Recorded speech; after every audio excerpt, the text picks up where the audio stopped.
I acknowledge that I live, work, and play on the traditional and unceded territory of Coast Salish peoples, in particular the Coquitlam and Kakite. Heather Christine is an award-winning vocalist, composer, entertainer, and budding producer from Mississauga, Ontario. Her dynamic stage presence and soulful voice has led to her stages all over Canada, singing live for audiences as large as 25,000 plus. She has performed at numerous festivals.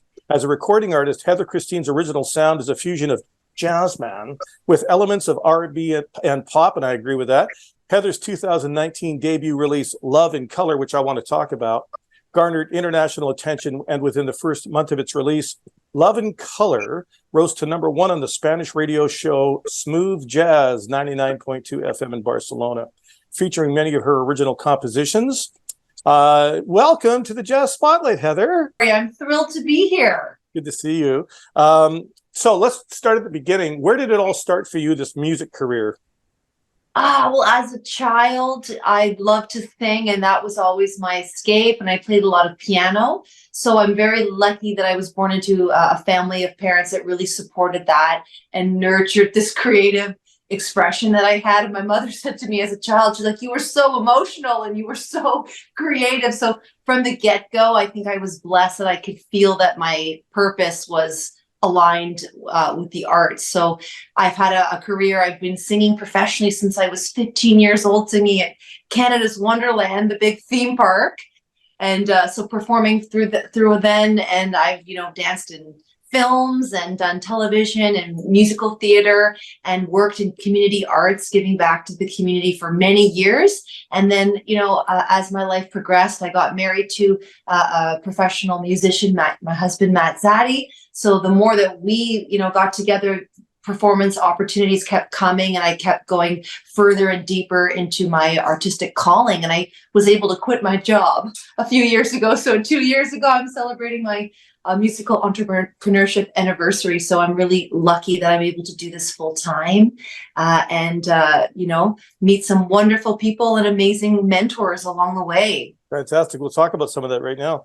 Love in Color received airplay in Canada, of course. And in the setup, you say that you were inspired by your community. Do you want to explain that?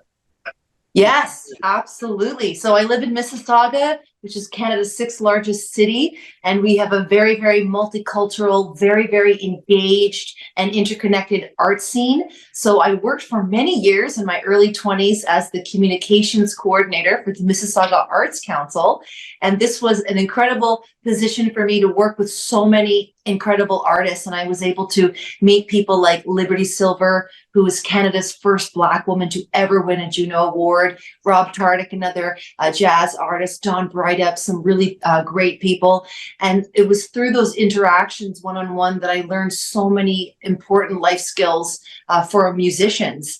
And then further as my career progressed, I worked for the city of Mississauga, booking many acts at our Meadowville Theatre venue. So that was an amazing opportunity to actually learn how to do outreach and to book different shows for adult audiences, senior audiences, work with seniors, sponsors in the community. So along this path, I've been learning from so many different people. And I think it's through those personal connections that I'm able to live my dream and become a full-time musician and educator to young girls, young women, and now producer of professional jazz concerts for up-and-coming female artists, which I'm thrilled about.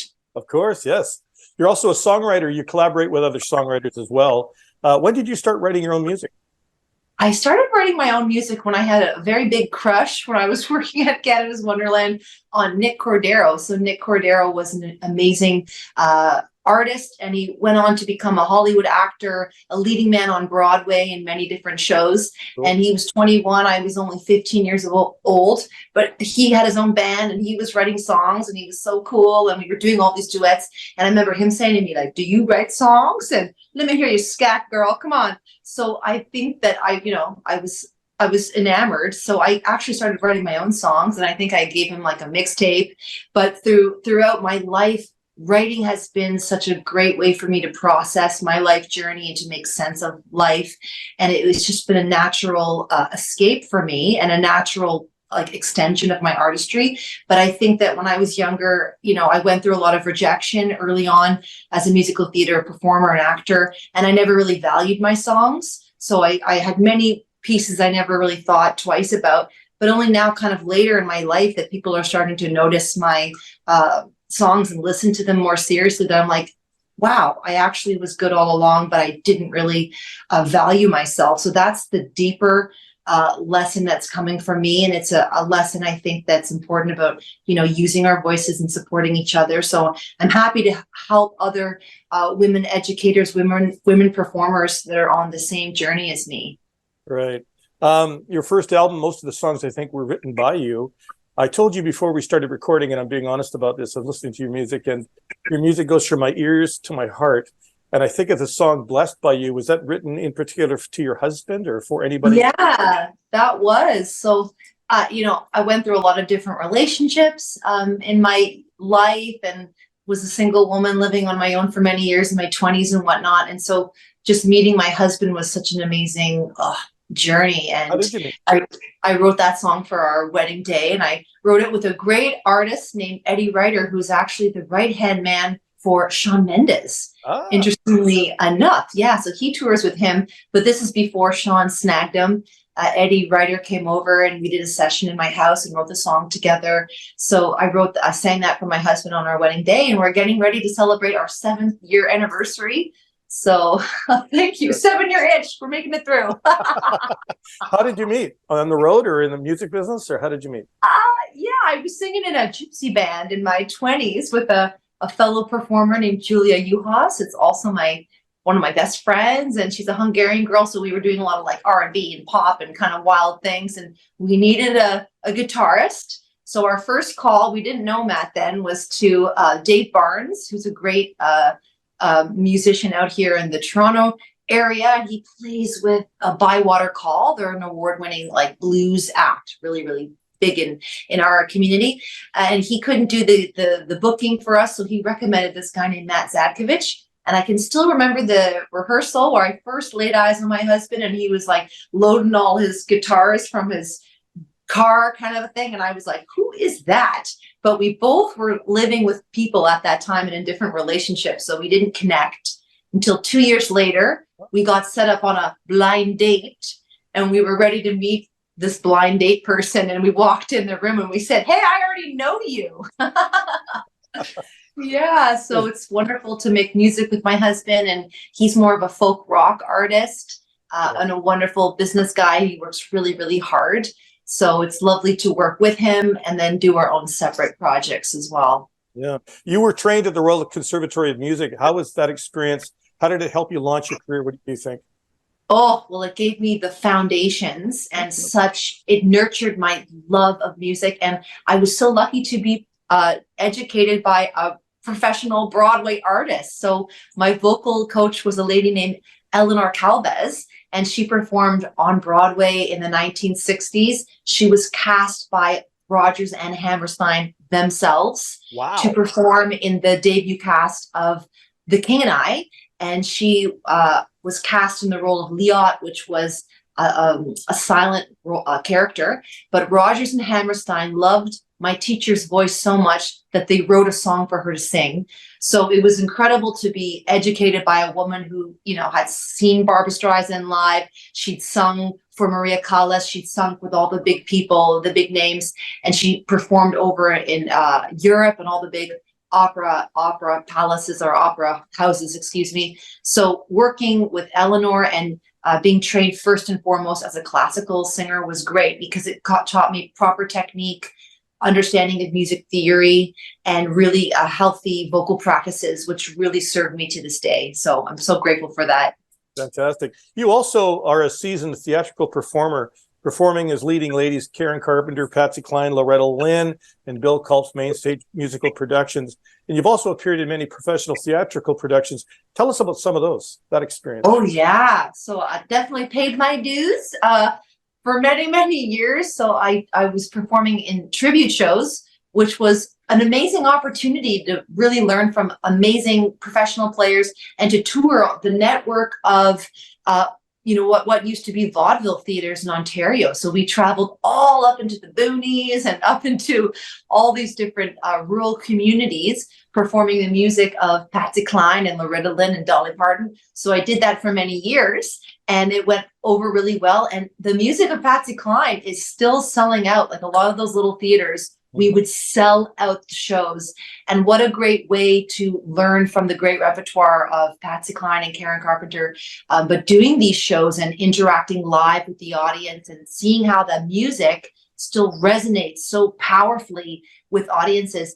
And you mentioned the heart before. Both Patsy Kline and Karen Carpenter were two women that it was no bullshit. It was just coming straight from the heart. So singing with the music of Patsy Kline opened up the opportunity for me to be in a new musical, which was called Only Yesterday, the music of the Carpenters. And I toured as Karen Carpenter for about 2 years, all through those different theaters. But the music of the Carpenters is challenging, and our audiences were younger than the Patsy Kline audiences. So that was a tough gig. And I was singing about 28 songs, the whole show, playing the drums. And Karen Carpenter was a really good drummer. Like people a lot of professional drummers will say she was really, really, really good.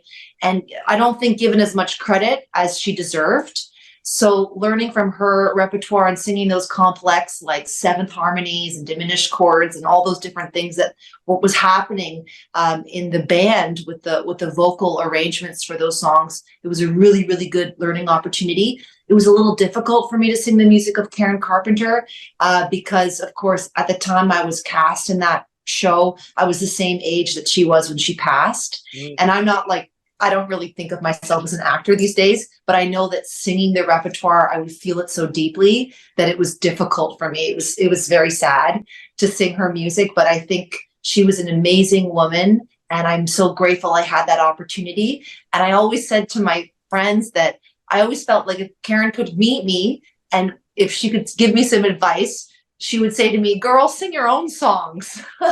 So that Did you learn to play the drums for the show, or did you learn the drums before the show? Because I know you played. I had to learn the drums for the show, and the director was like, it was only a few songs, but the director was like, a great guy named Bill Culp, and he was like, "I really want you to do this. It's important for the show that you sit in with the band. You're on stage all show. You're playing a little bit of hand percussion, other songs." And I would do it, and I trained with a drummer here in Toronto to prepare for it. And I remember doing this at like beautiful venues, the Aeolian Hall in London, and saying, "Oh my God, this is an out-of-body experience. I'm playing drums." So hopefully I can, I still play hand percussion and different little things with my husband when we're in our duo, but I definitely would love to drum again one day. And it was a great, great example of how Karen Carpenter was not only a talented leading lady, but she was a band leader, and she deeply understood music theory, musicianship. She played the drums. So I think it's important for vocalists, to have an understanding of what's happening in the music so they could put words to, different things that are happening musically. So that was a really, really good learning opportunity. Yeah, I played a lot of her music in my radio career. And I remember my dad, his favorite album was Patsy Cline's Greatest Hits. And he'd say to me, "Kenny, could you put on that album?" And I'd put on that Patsy Kline thing, She was brilliant. I mean, these ladies were monsters, giants in the biz, right? They were. It's good for you. That's great. Hey, let's go back 3 generations. Let's talk about your great-grandfather, Jimmy Kerr. Yes. So my great-grandfather, it's going to be his birthday on like the 5th. So it's coming up. So I'm thinking about him. And I never had the opportunity to meet him, but he was a professional jazz musician, big band leader, arranger. His name was Jimmy Kerr, and he was born in Motherwell, Scotland.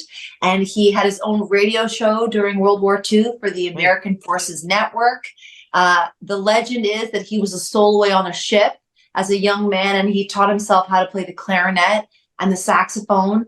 And basically after World War II, he went over to New York City, and he used to sit in for Charlie Parker, who was the legendary sax player. And they would play at many of the jazz nightclubs together. And my great-grandfather also played with Charlie Ventura in his trio at the Three Deuces legendary nightclub. And he played with Miles Davis and Max Roach, Dizzy Gillespie. And I have so many of signed photographs and paraphernalia from his days and photos of him, jazz legends. So I love to think of him in my work, and I gain a lot of inspiration trying to reinterpret songs that he did. And, you know, whenever I think to myself, oh, can I do this? I think to myself, you know, my great grandfather, he was a band leader. He was an orchestra leader. He did it. So it's in the genes. So go for it, girl, you know? Yeah, that's fantastic. I'm glad you talked about him. Really. Oh, thank you. Giants. My last guest, actually, June Garber, didn't know it. Her father passed away when she was only 3. But later in life, she realized and learned that he was a jazz drummer. Oh, Like you, it's hereditary. It's in the blood, you know? oh, It gave me pause. And you did too when I read about your great grandpa. I'm like, wow. I know. Right? Amazing. And June is such a legend in Toronto. We no longer have her in Toronto. She moved to Australia, I believe. But So I talked to her from, yeah. oh, that's how I found out about Easy Jazz FM, because I love to follow her on social media and celebrate her accomplishments. So I was like, oh, Easy Jazz FM. So that's how this connection is all through June. Yeah, she's sweet. Let's talk about the song Walking With You, released last month. Tell us about that. Yeah, so it's a song that I composed during the pandemic. My husband and I, of course, we work from home, we're entrepreneurs, but at that time it was scary, you know, because we had all kinds of bookings and we were supposed to be doing our St. Patrick's Day show live in different theaters. So we lost all of that work, and we're both full time. So it was a bit of a scary time, but my husband is such an amazing, you know, he just evolves with things really well, and he learned how to use all of the equipment, taught me how to do it. So we were able to do pretty good quality live streams from home. But our escape during that time was just going for walks every day, getting that fresh air. And when I would go for walks with him, I would feel my creative, you know, juices being reignited. And it just gave me that, you know, inspiration that I needed to get me through that time. So I think honestly, the melody just came to me on a walk with my husband.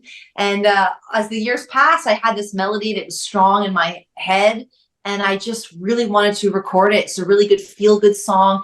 And to me, it kind of pays tribute to some of the legendary jazz vocalists, different crooners that I grew up listening to, like people like, you know, Frank Sinatra, Judy Garland, Tony Bennett. So that's the real inspiration behind the song. And while I was hosting an on-air show for the community throughout the pandemic, I hosted a show called Arts Cafe, which featured performances by 8 local artists every week. I mentioned Bill King, who's a producer and pianist in Toronto that I look up to. And the producer of the show heard me talking about Bill and said, let's get Bill King on this show. So I said, oh, I can't reach out to Bill. Like, Bill King produced like Sophie Millman and all these amazing people. Bill King used to produce Janis Joplin, the rock legend, and Linda Ronstadt. Oh, love her. Right? Right. And the Pointer Sisters, you know, so many people I admire. But the producer said, go for it. Let's see if we can bring him on the show. So I reached out to him, and what do you know, in a minute, Bill was like, yes, of course I'll do that. I'm thinking, oh my God. So we get this legend on the show, and I was able to interview him, and we had live questions from some of our younger artists happening while he was on the program. And through that, we kind of connected, and we've been working together one-on-one on different songs and arrangements. So I thought I'd ask him to produce the new single, Walking With You. And that little dream came true, and it was just been an amazing opportunity to work with him. Bill is 75 years old and still so engaged and so active and very inspirational, working with many different artists. He hosts his own radio show, The Bill King Show, on CKLN, I think it is, in Toronto. Anyway, just an amazing person. He's given me so much inspiration, and he's been a really lovely supporter of lifelong learning, you know, like, he says, it's like, he told me he went back to school for journalism and midlife or whatever. So he's been a really lovely person to kind of look up to and to learn some great tricks from. Great. Released last month. Here is Walking With You.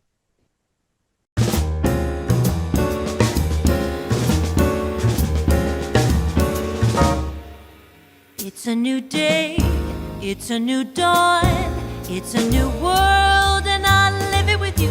Life is wonderful when I'm walking with you. news or some real blues, but what stays true, I'm loving you. Life is wonderful when I'm walking with you. My love is life and I feel it's true. Deep inside, everything is you. We'll make it magical. Every day will be new. As the days pass and the nights roll, come what may, we will be moving along. Life is beautiful when I'm walking with you.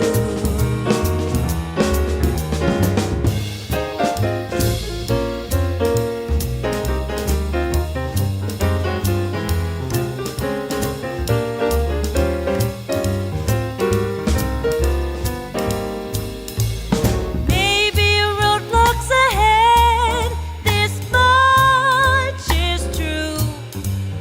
We will get through it all, as one day leads to the next and another as the days pass.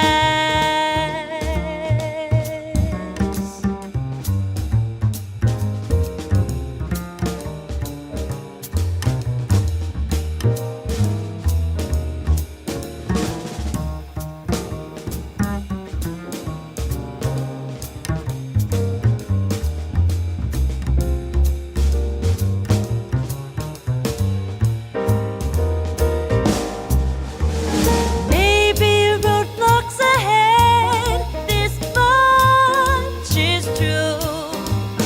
We will get through it all, as one day leads to the next and another as the days pass and the nights roll. Come what may, we will be moving along. Life is wonderful when I'm walking with you.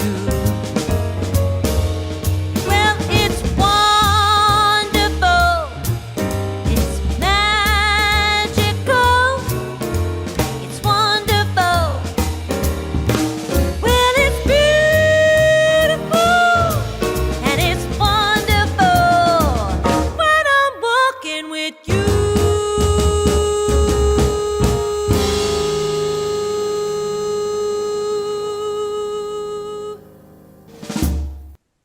Heather Christine is in our Jazz Spotlight. You're also an educator. So what recent trends in music training or education do you like the most? How do you teach? What do you teach? That kind of thing. Talk to us about that. Sure. Well, teaching really came for me. It wasn't something that I was planning on doing. Just throughout the pandemic, people started reaching out to me and saying, can I take one-on-one lessons with you? So I started to teach digitally, and it just kind of blossomed. I don't even know, but I know that singing has so many health benefits. So, studies have shown that singing helps to release endorphins and feel-good chemicals. It helps to express ourselves as human beings. So I know that I started to get more and more students and encouraging different people in the community to use their voices. So we were working primarily through Zoom, and I started hosting online concerts for people to perform. And we'd have, parents and friends joining on for these online, musical evenings. So really, some of the online things I like, I know to teach theory, that's the thing. I'm always trying to get my singers to learn theory, because sometimes you get a bad rap as a singer in music. They they might say, singers don't know theory, you don't know musicianship. So I'm always like, you got to know your notes. You've got to be able to read music so that you can work with the band. So there's a thing called body, I forget. I think it's like body rhythm or something. And basically it's almost like a video game that you go online, and it's a song that has musical notation, so the kids can actually slap along and play along. And while you're doing that, you're also learning how to read the musical notes. So I think that's a really kind of cool trend for learning music theory. And personally, I know that lifelong learning is important to me. So I've been working with different mentors along the way. So I've been working with Bill King. He's been teaching me arrangements, how to arrange, and helping me also as a band leader, because that's a new area of growth that it's coming to me to help produce shows and that I've created, and different featured performances, different summer concert series. So you're not being afraid to take on the reins and to be band leader and call the shots, which is not. You talked about, during the pandemic, for a lot of us, it did open our world up in terms of online, of course, right? Working remotely. So listening to you today, how many opportunities you created with your husband and on your own to educate, teach, be a mentor, produce, write music, all this positive experiences from that situation. Oh yeah, they really came to the forefront for us, and I feel like it really came down to the nitty gritty. Like my passion for music is the thing that just carried it, because people were looking for that kind of they were looking for that. Excuse me, I'm trying to say this. Like they were looking for that entertainment and also education. So I just feel like, wow, it was just an amazing opportunity for us to help to use our skills like we'd never have. And there wasn't time to kind of like second guess ourselves. Like the day the pandemic happened, I think it was like right around the time for us when we were sent home from work and stuff, was right around the St. Patrick's Day. And like the day before, we got a call from one of the big theaters, the Rose Theater in Brampton. And they're like, can you please do a live online St. Patrick's Day show for our audience? And we were like, okay, let's do it. So before you know it, we were doing it with just a cell phone and like some lights here in the house, but it was like, go. And then I think once people in the community and in the industry saw that we were able to do kind of interactive streams and concerts, that's when we started to get the calls. And then it was through this experience and then picking up vocal students that I just couldn't handle the workload with my regular day job. So it was really weird that like I had to be grateful, because I'm like, this unfortunate situation, it's been so hard for the world, but in a weird way, it made me a full-time musician. So I'm grateful that it gave me that kick in the butt, just to really dedicate myself to the thing that I love and to give back as much as I could. And it sounds like you make learning fun, which is all really a big deal, right? I try the very best I can. And of course, I'm always trying to get better with my accounting now. And that's a little challenging for me, but, I'm working on it. Speaking of fun, I love your wartime 40s costumes, outfits. I saw your videos. Was that your idea? I think that what happened was we were hired a few years ago. We've got a really cool venue in Mississauga called the Small Arms facility, and that used to be a factory where women during World War II made like World War II ammunition, and they made guns and different things. So I was hired a few years back by our historical society to actually create a show that was like paying tribute to those grand ladies that worked there. So that's kind of how that happened. And I was able to sing a lot of jazz and standards and big band songs. So I did that once. And then, I think another theater venue in Brampton found out. So they hired me to do that. And I also do a lot of performing during the day for seniors at different senior facilities, which I love. I love to sing for my seniors.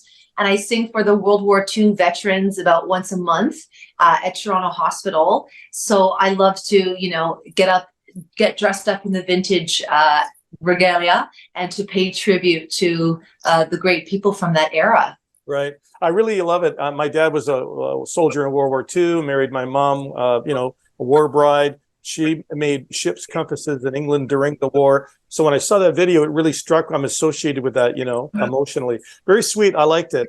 I want to ask you a question before we get into our sentence completion and wrap today. Tell us about one of your proudest moments in your life, either professionally or personally.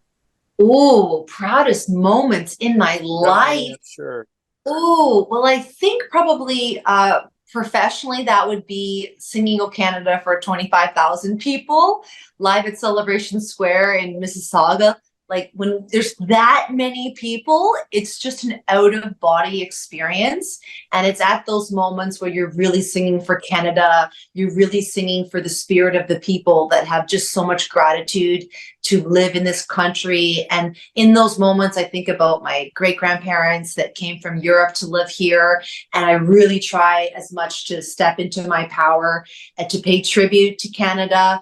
And of course, I was singing before our wonderful mayor, Bonnie Crombie, was getting up to speak. So I think that is probably takes the cake at this point for one of my proudest accomplishments professionally. Good for and you. Yeah. So what's next for Heather Christine? So next, well, I am producing a show that I created live at the Oakville Center for the Performing Arts on Friday, October the 6th. And it's a show featuring our wonderful star mentor, one of Canada's top soul R&B singers, Miss Liberty Silver. Wow. And she was the very first artist I mentioned before in Canada to, the first Black woman, the first Black artist to ever win a Juno Award. And she opened for Bob Marley when she was a young lady in New York City. And she's been an incredible source of inspiration and a very active member of the arts community in the region of Peel, which is where I live. So she's going to be starring in a concert with myself and 3 other emerging jazz vocalists. And the show is called Isn't She Lovely? So it's an evening celebrating jazz and life journeys. We're going to have a live Q&A with Liberty Silver with our audience. So it's celebrating women, it's celebrating music, it's celebrating community.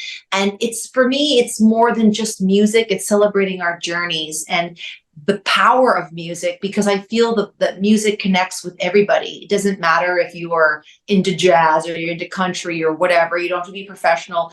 Music belongs to everybody. Music belongs to humanity. And Liberty is somebody who's had a challenging life. She's overcome many different obstacles. She's been a mother, a grandmother. So we do a little bit of Q&A with people in the audience. And we did it once before and it sold out. It was just a really powerful evening. We're also celebrating our women in jazz, who include Denise Leslie, who's a wonderful jazz vocalist, Kat Bernardi, who's she just had a new single herself, and a wonderful Latina singer-songwriter named Carla Gonzalez Casanova.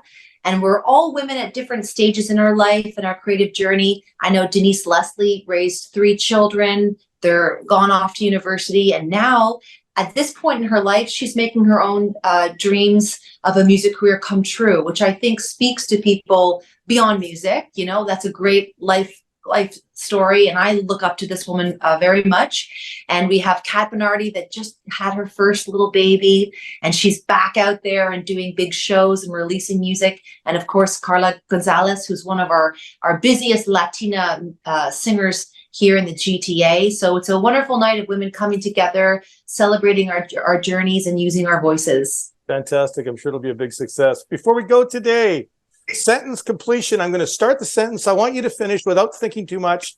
Just whatever comes to mind. Ready? And I always appreciated my knack for connecting with people. Beautiful.